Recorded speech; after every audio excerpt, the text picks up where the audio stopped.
3600 एकड़ अवैध कब्जे पर बुलडोजर प्रहार। बुलडोजर गरज रहे हैं, घुसपैठिए कांप रहे हैं। बुलडोजर मैन का एक्शन, मियां भाई को टेंशन। जब बुलडोजर का जिक्र होता है तो किस नेता का चेहरा आपके सामने आता है? मुझे लगता है आपको इस बात को सोचने की जरूरत भी नहीं है। उत्तर प्रदेश के मुख्यमंत्री योगी आदित्यनाथ का चेहरा आपके सामने आ जाता होगा। कानून तोड़ने वालों पर तुरंत एक्शन लेते हुए सजा के तौर पर आरोपियों के घर पर बुलडोजर चलवाने का योगी का अंदाज लोगों को खास पसंद आ रहा है। लेकिन अब एक और नेता अपने बुलडोजर एक्शन को लेकर सुर्खियां बटोर रहे हैं। लोग उन्हें बुलडोजर मैन कहने लगे हैं और वो है असम के मुख्यमंत्री हेमंता बिस्वा शर्मा, जिन्होंने असम में घुसपैठियों के खिलाफ बुलडोजर जंग छेड़ दी है। तो क्या है पूरी रिपोर्ट, दिखाते हैं आपको विस्तार से। नमस्कार, आप देख रहे हैं जनतंत्र टीवी। मैं हूं आपके साथ पल्लवी सिंह। 1 2 3 4 5 6 7 बस गिनते जाइए। इतने बुलडोजर हैं कि गिनने के लिए उंगलियां भी कम पड़ जाएंगी। साथ में है भारी पुलिस फोर्स की मौजूदगी और बुलडोजर इस फोर्स की मौजूदगी में गरज रहे हैं।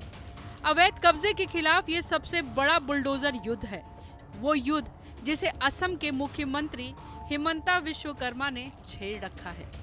असम सरकार ने मंगलवार को गोलाघाट जिले के उरियाम घाट में रेंगमा रिजर्व फॉरेस्ट में अब तक का सबसे बड़ा बेदखली अभियान शुरू किया है। इसका मकसद 11,000 बीघा यानी करीब 3600 एकड़ से अधिक जंगल की जमीन को अतिक्रमण से मुक्त कराना बताया जा रहा है। इस अभियान में 1000 से अधिक पुलिस कर्मियों, केंद्रीय रिजर्व पुलिस बल यानी सीआरपीएफ और वन विभाग के कर्मियों को तैनात किया गया है। इसके साथ ही 150 से अधिक बुलडोजर जैसी मशीनें लगाई गई है। इस अभियान में करीब 2000 परिवारों के विस्थापना की आशंका है, जिनमें अधिकांश बंगाली मूल के मुस्लिम परिवार हैं। तो क्या यह मुस्लिमों को निशाना बनाकर कार्रवाई की जा रही है? कम से कम विपक्षी दलों द्वारा आरोप तो यही लगाया जा रहा है। असम ने उरियाम घाट में रेंगना रिजर्व फॉरेस्ट के 12 गांवों को टारगेट पर लिया है। असम ट्रिब्यून की रिपोर्ट के अनुसार इन गांवों में सोना रिबिल टॉप, पीठा घाट, दयालपुर डोनोल पथार, खेरबारी, विद्यापुर मार्केट, मधुपुर, अनाथपुर, राजा पुखीरी और गेलजम शामिल है। इन गांवों में बस्तियों को अवैध अतिक्रमण माना गया है। अधिकारियों के अनुसार इन क्षेत्रों में बंगाली मूल के मुस्लिम परिवारों ने बड़े पैमाने पर वन भूमि पर कब्जा कर लिया है और इसे सुपारी की खेती के लिए बदल दिया है। इसे सरकार ने बैटल माफिया से जोड़ा है। मंगलवार सुबह शुरू हुए इस अभियान में भारी मशीनरी ने विद्यापुर मार्केट से शुरुआत की। इससे क्षेत्र में दहशत फैल गई। वन विभाग ने क्षेत्र को 9 ब्लॉकों में विभाजित किया है और सभी निवासियों को 7 दिन पहले नोटिस जारी कर खाली करने का आदेश दिया था। असम ट्रिब्यून ने एक वरिष्ठ वन अधिकारी के हवाले से रिपोर्ट दी है कि करीब 80 से 90% अतिक्रमणकारी पहले ही अपनी संपत्ति समेट कर चले गए हैं। हम केवल अवैध घरों को ध्वस्त कर रहे हैं। असम सरकार ने साफ किया है कि अवैध ढांचों के लिए कोई मुआवजा नहीं दिया जाएगा। एक अधिकारी ने बताया, विद्यापुर क्षेत्र के मुख्य बाजार से अतिक्रमण हटाने की कार्रवाई शुरू हुई है। हम धीरे धीरे आवासीय क्षेत्रों की ओर बढ़ेंगे और अवैध रूप से बने मकानों को ध्वस्त करेंगे।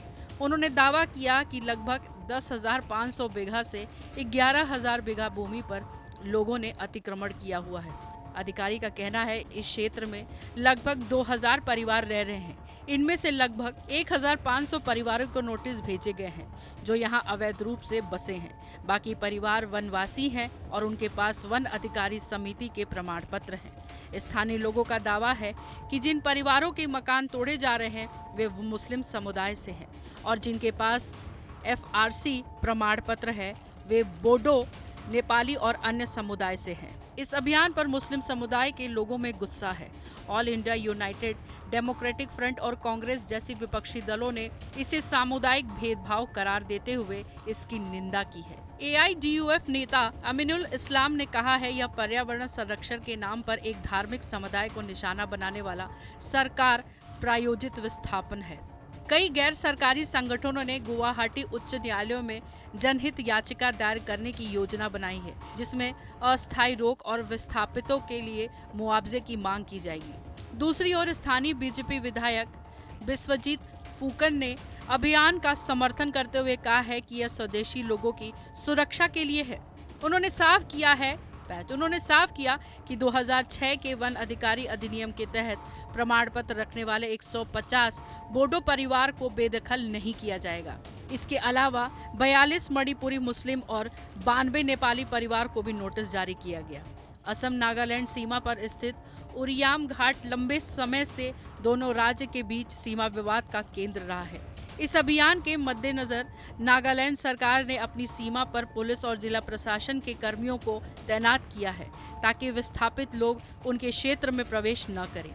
मेघालय और मणिपुर ने भी निगरानी तेज कर दी है और मणिपुर ने विस्थापितों के लिए बायोमेट्रिक ट्रैकिंग और अस्थायी आश्रय की व्यवस्था की बात कही है। नागालैंड के संगठन NSCN ने दावा किया है कि असम सरकार अवैध बसने वालों के टैग का इस्तेमाल नगा भूमि पर कब्जा करने के लिए कर रही है, जिससे क्षेत्र में तनाव और बढ़ गया है। बेदखली अभियान से मानवीय संकट पैदा हो गया है, क्योंकि कई परिवारों ने अपनी आजीविका और आवास गंवा दिए हैं। कई परिवारों ने पैसे की तंगी और दस्तावेज की कमी के कारण स्थानांतरित होने में असमर्थता जताई है।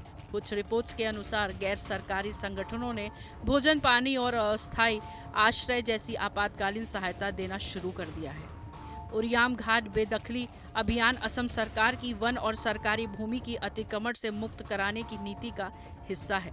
मुख्यमंत्री शर्मा ने दावा किया है कि पिछले 4 वर्षों में 1.29 लाख बीघा भूमि को अतिक्रमण से मुक्त कराया गया है, लेकिन अभी भी 29 लाख बीघा भूमि पर अतिक्रमण बाकी है।